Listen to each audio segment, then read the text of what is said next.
Today we are going to work on exercises for lower back pain and also just to strengthen the muscles around to help protect it. So hopefully you won't get back injuries in the future.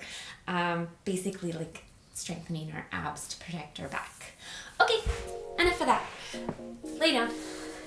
And from here, we're going to start with our feet about hip width apart. Go ahead, lift up your butt, put it back down, just so we can get in that neutral spine and go, oh, that neutral spine feeling feels, oh, so wonderful. Okay, take your hands beside you, and from here, make sure that the heels are pretty much where you can touch them with your fingertips. Take a deep breath in. On the exhale, tuck the pelvic bone, and we're going to roll up to a bridge, keeping those knees over the ankles as best we can. Deep breath in, and on the exhale, roll it down vertebra by vertebra. We're going to take these first ones nice and smooth and slow, and just enjoy it. On the exhale, coming up. So we're only moving on the exhale. So yes, it's going to take a little bit longer than normal. My breath is all messed up because I'm talking. And exhale, tuck and roll up. Nice and smooth.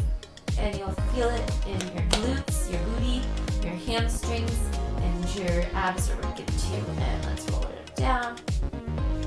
So, I'm going to give you guys options. You can continue with that, or if you want to make it a little bit harder, this time when we roll up, we're going to hold it up and keep it up. Hips are even with each other. Try to keep them even, one not dropping. That is a no-no. We're going to take one leg and float it up so it's in that tabletop position, meaning the shin is parallel to the ground. We're going to take it down and dip and lift back up. Hips are even. They don't get to move. They are frozen in time and they don't get to go nowhere, mister or missus.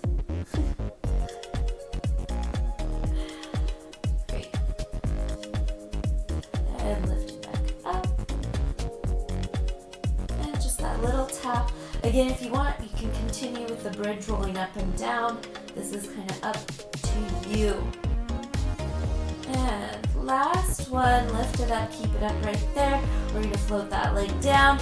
Other one, make sure the knee is over the heel before you float the other leg up. Yeah, we get to do it on the other side, same thing. So I have my hands on my hips because I know my hips like to wiggle wobble. So I'm just checking in. They're not doing anything besides just being little extra sensors for my brain to say, oh yay, you have them in the right spot. They are staying frozen. And my foot was doing something weird. What you doing down there, foot? Oh, that's right. You're behaving and doing what you're supposed to. Good. And I'm using my abs to keep myself here and la butte. Get that little extra hip flexor workout, which is nice if you've been sitting all day.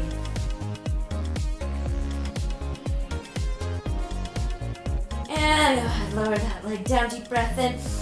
And on the exhale, roll down vertebra by vertebra. You can probably feel it in your butt like I can feel it in my butte.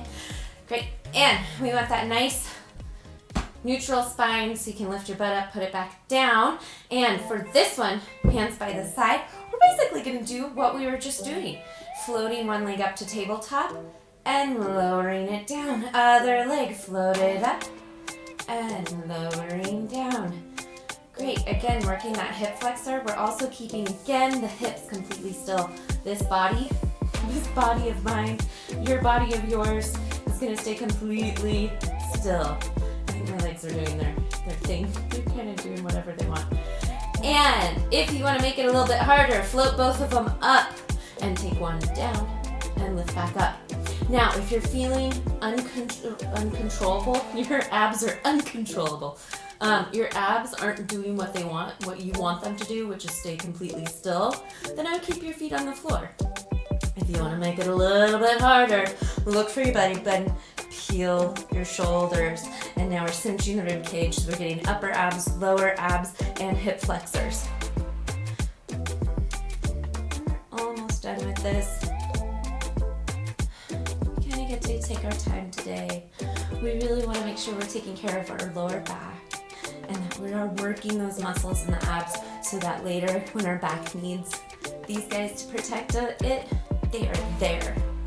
Last one. Great. And you can relax. You can pull it in if you want and take a second, which also is a nice stretch for the lower back. Okay, place your feet on the floor. Again, hip width apart. And lift the butt up, lower the butt so we have a nice neutral spine. From here, all I want you to do, take your hands down to the floor, is look for your belly button and peel the shoulders. These guys aren't moving. And when I say these guys, I mean like your hips. And lowering down. And again, same thing, legs aren't moving. The only thing really that's moving is up here. You're cinching the rib cage. And lowering down. And see how far you can get the fingertips on the floor without letting the shoulder blades come any more than just barely off the floor. Great. And just reaching our fingertips as far as we can, but this part is stuck on the floor. And you can think about pulling your belly button down.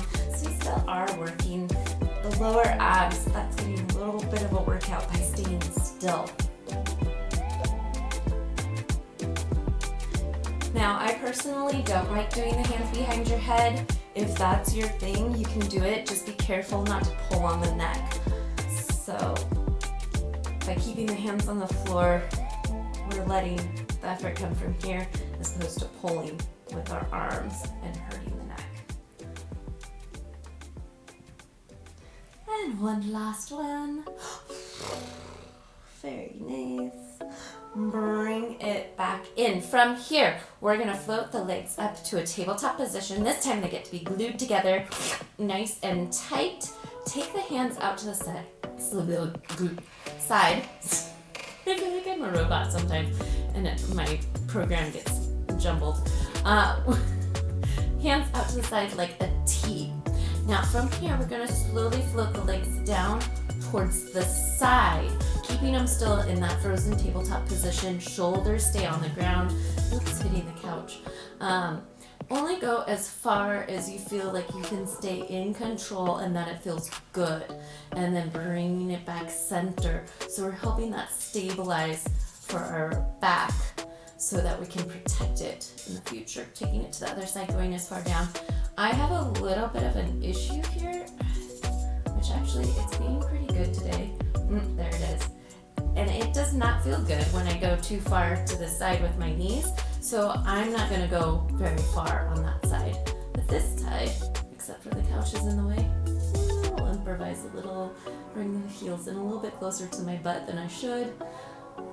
The thing with bringing my little cheat there that I do because of the couch, bringing the heels in, what that's doing is that's gonna make it a little bit easier to lower it to the side, so I'm not gonna quite get as much of a workout as I would be if I wasn't doing the cheat version. And I went a little too far on that side. For me, I get a little pinchy feeling, and it's not very nice. You should not get any not very nice feelings.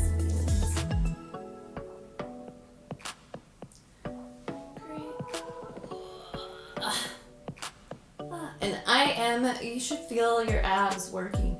I'm pulling that belly button down and I'm really taking my time to control this. We're gonna do one more on each side. Then I have one last exercise for you. And then I will let you go back pain-free. Maybe not today, but hopefully at some point. And if you want later, you can go ahead and relax in that stretch. I know sometimes some of these movements are tease of a stretch, but you don't actually get to sit and enjoy the stretch. And bring it back. Center. Nice. From here, go ahead. We're going to roll up. Let's take the hands to the side actually today and roll on up. If you want, you can take your hands under your thighs. You can also extend the legs to help you roll up. From here, we are going to do a side plank, basically. So what I want you to do for this first one, we're gonna go onto the elbow. And we're gonna bend the knees. And as you can see, my hips are a little bit out of line with my knees. And all we're gonna do is lift on up, and then the hips come into So when we're thinking about alignment, what we want is that straight line from the tippy top of the head all the way down to the knees, and hand by your side. We're gonna take it over and lift those hips up and bring it back down, and then lift. Now, if you want to, you can bring it all the way back down and then lift back up. Or if you want to just hold it there before lifting, feel free to do that. Now, if you want to make it a little bit harder, you can extend the legs out and have them nice and straight, lifting it up. And this is for you. If you want, you can go up. I know some people feel better and some people feel worse depending on their wrist. And it is less stable. So kind of, and also you can take 1 foot forward. I don't know if you can see, I'm kind of struggling here. So I'm gonna take 1 foot forward so I can balance a little bit better.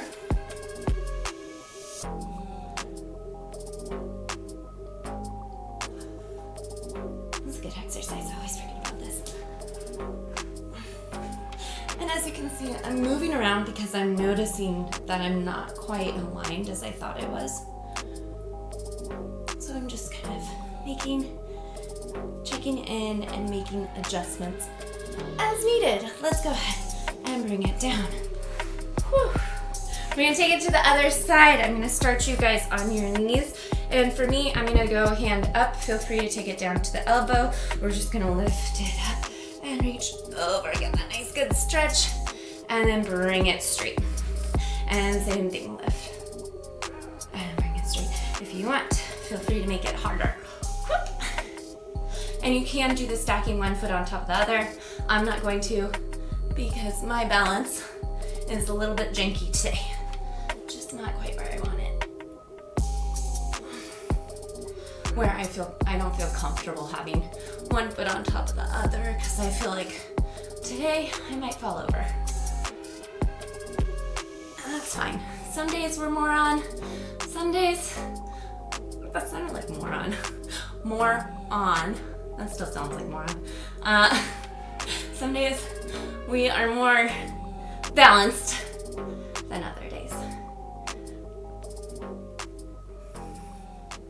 I do like to look at my hand when I do it, and it does kind of keep everything a little bit more aligned. Go ahead and bring it down. And that is back. Those are exercises to help protect your back. And the weirdest way to say exercises that protect your back. Thanks.